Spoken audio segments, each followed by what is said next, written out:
What is intelligent discernment?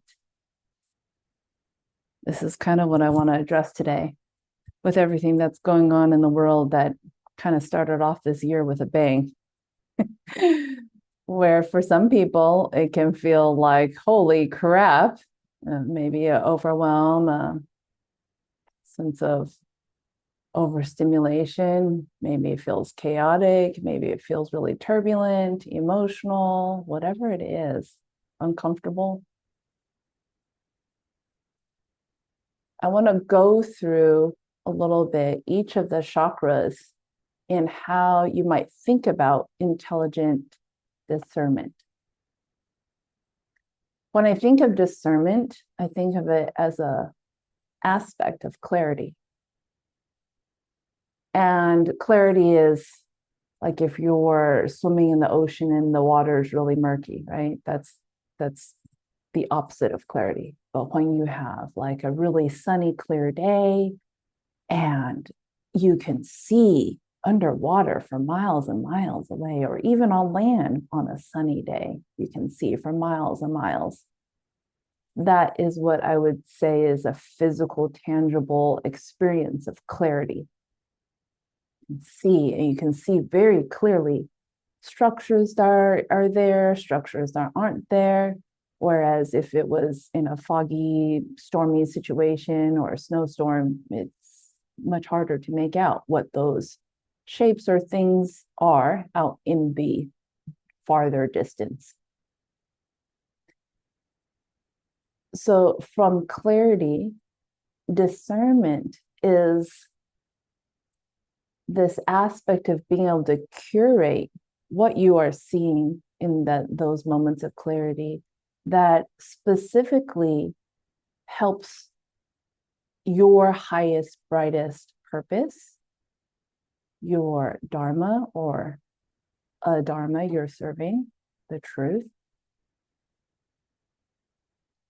And essentially, discernment is held with the intention that it aligns with what it is you want to move forward towards in the direction of. So, discernment and clarity comes from the third eye chakra, this very amazing, powerful chakra of insight and seeing that clarity brings about knowledge and wisdom into our lives, into our work, into our relationships with others, and maybe even into how we integrate our spiritual practice, spiritual path with this physical world that we are placed in. So from the third chakra, I want to kind of just walk ourselves down. We'll go through kind of the basic 7 templated chakras. That is the general use and mapping out there. So moving down into the throat chakra, this place of communication. And when you consider for a moment what communication entails, right at this also very interesting physical placement of the throat chakra is it affects our speech, right? And then it also affects our listening, our ability to be receptive, to hear. I'm sure you've also heard somewhere we have 2 ears and 1 mouth, and therefore probably in that ratio we should listen more and talk less. So these are all tied into the throat chakra, where the ears and the mouth, they are the kind of like these radar satellites, right, that pick up these messages, that helps us to filter through these messages so then that we can express what we need to express or communicate in a healthy, high, bright way. And when we bring in intelligent discernment into that, this dives into the nuances in communication of, is what I'm communicating kind and compassionate? Or am I just co-signing their BS and I'm just kind of the yes person in the room? So it's like, oh, do you want to do that project? Yeah, sure. That sounds great. Oh, do you want to go hike a mountain? Sure. Yes, I could do that. Okay. Do you want to go sign up for a marathon? Yes. Okay. Everything's yes. Right? And that is what I would call not intelligent discernment in communication. Because when it's intelligent and it's discerning something or discriminating something, as a way of talking about it, because discernment and discrimination, I feel like, are one of the same of usage. We are listening to the messages we're receiving. We're also deeply checking in, reflecting, having a moment of mindfulness maybe around it before responding what is authentically true for us in that moment. And I want to really clarify that it is what is true for you in that moment, because we are on this amazing, crazy ride that so much is changing all the time. We change so much. This is what I have seen, and maybe you have started to see that in your own spiritual practice, that as you change, things around you in your life change. Maybe your decoration style changes. Maybe how you dress and your fashion sense changes. And when you eat and what you eat, it also changes. But I digress. So coming back into the communication piece, it's the intelligent awareness of allowing us to be very present in every situation and be able to communicate authentically what it is we need to communicate and who we are in that moment as we communicate it. So then we move down into the heart chakra, center of our chest. And even though for sure this place is a place of balance, the heart chakra is also tied into relationships. So this relationship with ourself and others comes into play when we are addressing the heart chakra. So intelligent discernment in this very nuanced and potentially complex world of relationships is and can look like, how do I want to be a relationship with that person? And, oh, I'm noticing that my relationship with this individual doesn't feel as clean, bright, and happy anymore. Or, oh, in this relationship, I realize and really notice that they're suffering a lot. Wow. Maybe I can hold some space for them around that. But before we look outside of ourselves into all the relationships that we have, because there's many, it can be a number that goes into infinity. Where we start with that is we start with our intelligent discernment with ourselves, this relationship with ourselves. And in essence, that comes back to a core component of this practice is we start with ourselves, to sit on the meditation cushion and meditate for ourselves, essentially, that then branches out to the benefit of all beings. So when we come into greater and greater clarity of how we relate to ourselves, how do we talk to ourselves when we are going through difficult situations, how do we approach it with ourselves, right? When we're freaking out inside, our ego is freaking out because we're going through some crazy, life-changing transformation, whatever that may be for you.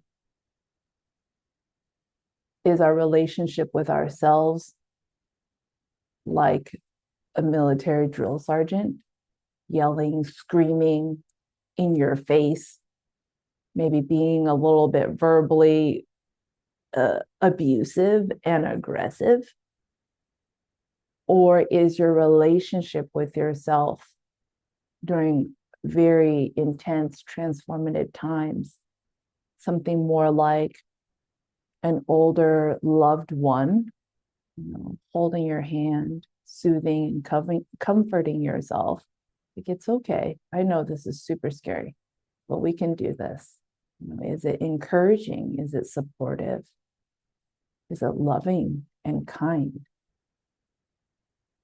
And there's a whole other world there that I feel like is a real space to bring into our practice.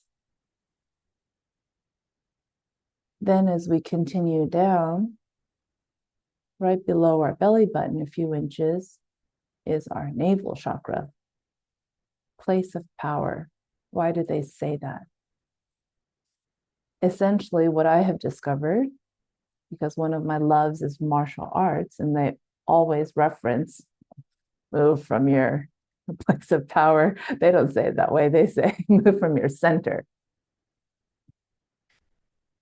Is this navel chakra is your inner source of sun.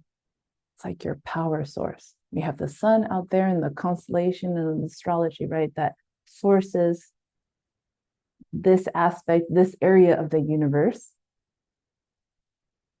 And in our being of energy centers, our navel chakra is our sun that sources our being. And hence why they call it, our power source. Our will also resides there. And that's where I feel that's where the phrase willpower comes from. Because if you've ever felt really willful about something, you want to accomplish something, that stems from your navel chakra. So in the intelligent discernment of our own power, this navel chakra is really fascinating because it's also related to structures. And if you think about that a little bit more, I feel like that makes a lot of sense in regards to structures like discipline, self-discipline. When we are preparing or moving ourselves towards a very specific goal, an accomplishment, the plan that we are working to achieve, the discipline in how we approach it stems from this navel chakra. And the intelligent discernment, the usage of this, is about having that clarity to know what type of structure, what type of routine, what type of schedule works the best for you to support you in achieving that goal, in achieving your purpose, in achieving your dharma. And that looks different for everyone. For some people, that structure can look like, I need 10 hours of sleep at night, and then I can just go like the Energizer Bunny. And some people, as a way of talking about structure, is like, oh, I need 5 hours of sleep, and then maybe I'll do an afternoon nap. So these structures can look an infinite amount of ways. Just by taking a look in the world around us, we see all the different structures that are in place. There are structures for school and university, structures for work, corporations, structures for government, right? In different countries. If you guys have traveled a little bit, it's so fascinating when you travel internationally, the different structures that are in place. And those structures absolutely affect our mind, body, spirit being. And I think maybe you guys can kind of connect that and correlate that with maybe some place you've traveled to. I live in California, so Mexico is pretty close. And when I have been down there, it's fascinating the structures that are in place. And one of the things that I feel that I notice a bit when you kind of get off the beaten path is the road systems are definitely not as nice as the United States. I mean, you're driving, you probably don't want to drive at night because you might hit a pothole so big that your car can fall off the road. And that's just a testament of the different structures. It's not good or bad or anything. It's just the very clear difference of that, and that intelligent clarity of seeing that we take that information in and we ask ourselves, what is it that we need so that we can reach our goal, so that we can live our highest, brightest life? So that is the navel chakra. So right below that, kind of right in our pelvic bowl, the expanse of our hips, there's a space to kind of occupy, is the sacral chakra. The sacral chakra is, in my experience, tied into sensual experiences, right? The sensorial experiences of the body, good, bad, indifferent. And amongst that sensorial experience that comes from that also has a lot of creativity that has maybe this kind of regenerative process piece. So as a way of talking about how to apply intelligent discernment to the sensorial experiences and creativity would be, I'm thinking twofold. One, I think of food, right? And the nourishing fuel that we feed ourselves. And the intelligent discernment is maybe not having donuts 365 days of the year. Or fast food. Although fast food is getting healthier if you make the right healthy choices when you go. But you get my gist. And I'm sure there's probably healthy donuts out there too. And the essence of the intelligent discernment is having a well-balanced diet to fuel our body with what it needs. Maybe you're a person that totally needs red meat because you're like training super hard and you need that protein. Maybe you're someone that totally is only vegetarian because that is what helps support your body to do what you need to do. And that is right for you. And the intelligent discernment is not necessarily following every fad that's out there, because there's a lot of them. It's doing the research, doing your own due diligence, your own curious learning around, oh, you know what? I kind of have this sense that maybe being a vegetarian is really the right fit for me right now. Maybe I want to look into that a little bit. Maybe I try that out a little bit. Right? And then, oh my gosh, I feel amazing being a vegetarian, and that's what I want to do now. That would be my recommendation of what intelligent discernment would look like. And then maybe when you're eating all the vegetables, you're like, dang, I feel so sluggish. I feel like I need some iron. I need some red meat. And it's like, oh, I guess I'm not vegetarian anymore because I need to eat meat. And that is what that is. Part of the intelligent discernment related to the sacral chakra is with the creativity is this fluidity and adaptability. And so it behooves us when we're operating this world in our spiritual life that we don't get too rigid about something. Maybe we read something, some Buddhist text and scripture that really touched us deeply. And we're like, okay, we don't want to practice harm. So we're going to practice non-harm, right? Which I want to say is the word ahimsa, non-harming. And so then we commit and create the structure from our navel center to be like, okay, only vegetables, no animal products or anything, no eggs or anything like that. But then after we do it for a while, it's really not giving us the support and the energy that we need to move through our life. The sacral chakra then in the intelligent discernment is to recognize that in a very honest, thoroughly honest way with ourselves. So that we say, oh, this doesn't seem to be working anymore. It worked maybe for the first couple of years because of my deep love and commitment for nonviolence. But I need something else that, because of what I'm going through in my life, I need something more.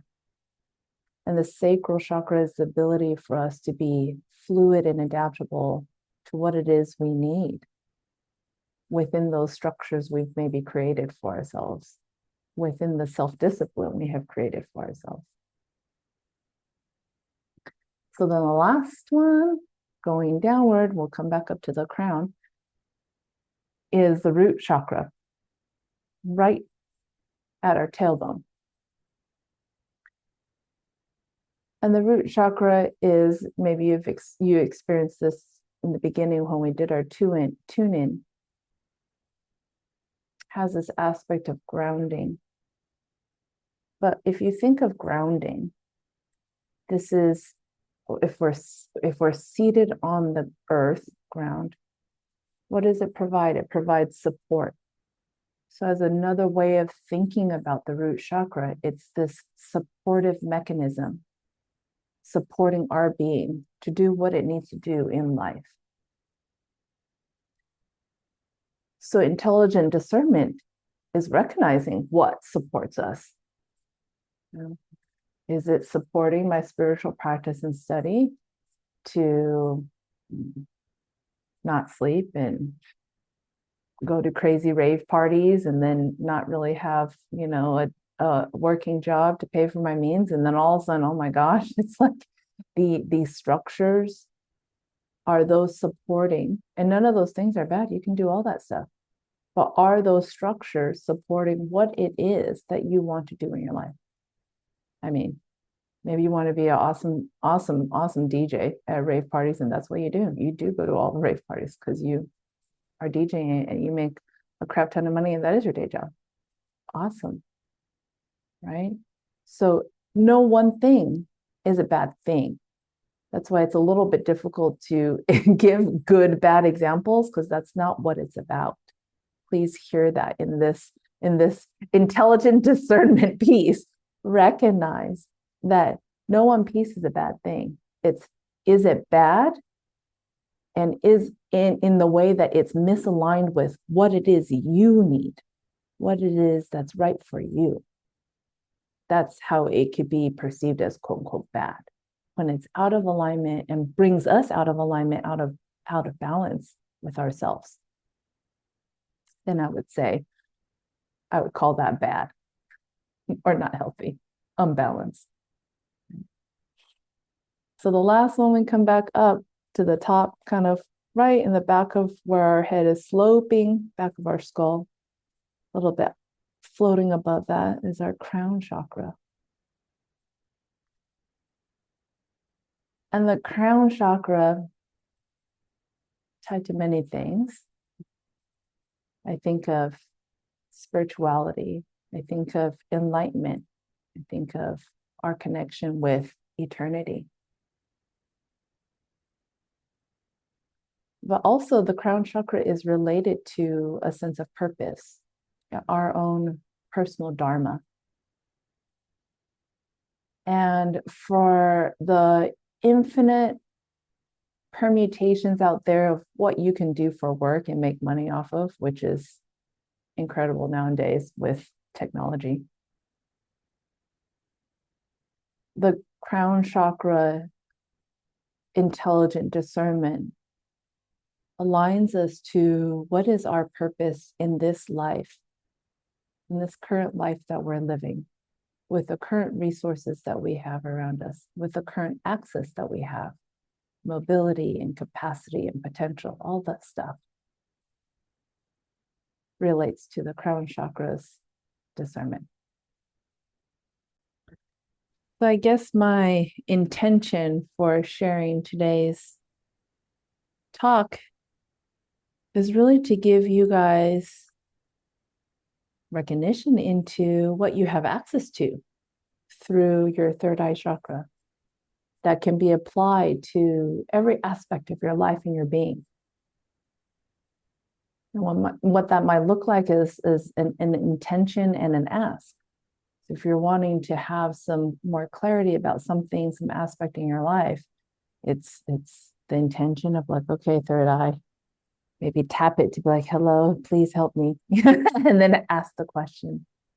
And when you ask it, you may have an answer and it might not come right away. And if it doesn't, that's okay. You just let it go because it's going to be working out the process for you. Don't worry. Yeah. Thank you guys for joining me today. I hope you guys will be able to use this into your life and maybe help with a little bit of the navigating for the rest of this year too.